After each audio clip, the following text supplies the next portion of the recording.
My name is Maurice. I'm from the west side of Chicago. Y'all be good, man. I was recently released from prison after serving 17 and a half years, and I was incarcerated in 1994 for the crime of first-degree murder.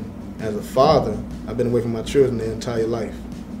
The Fatherhood Educational Institute was created because of the lack of resources for fathers, specifically indigent fathers, incarcerated fathers, ex-offender fathers, homeless fathers, and other fathers who are forgotten, but they're important, and their children need them too.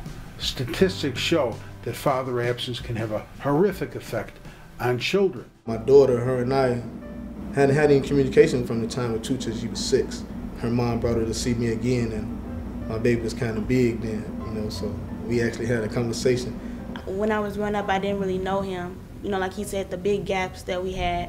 The last memory I think I had of him was when I was like 7, and I went to go see him, and that was about it. And I'd be patient with him, just have to be patient and just try to understand where he's coming from, because he had been incarcerated basically all my life. It's funny that people think that men that are incarcerated are not concerned about their children. The decision that we made wasn't based on rational thought. We didn't really think about the things that we were leaving behind when we were doing what we were doing. Virtual visitation can be critical in ensuring that long-distance fathers are engaged in the lives of their children and able to communicate. There are many fathers in the military who are serving overseas. There are incarcerated fathers, disabled fathers, hospitalized fathers that may otherwise have no ability to communicate visually with their children in addition to the audio component without a virtual visitation. I think it would have been wonderful, because I would have been able to reach out to her whenever I wanted to, as opposed to writing a letter today and she getting it 4 days later. I would have knew him better. I would have knew he would have knew me better. He would have seen me actually grow up and everything. He didn't see any of that. So many times they talk about fathers are not in the home and fathers are absentee fathers. That is true. I can't disagree with that. But if we had an avenue where we can actually be parents to our children from a distance, it adds some help as opposed to not being there at all.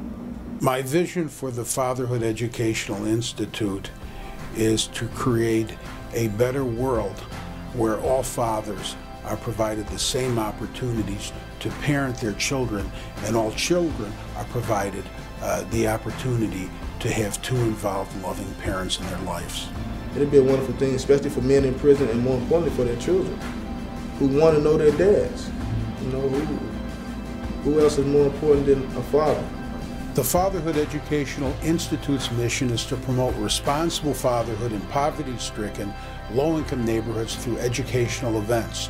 FEI introduces indigent and incarcerated fathers to responsible fatherhood through the use of clinical and educational tools.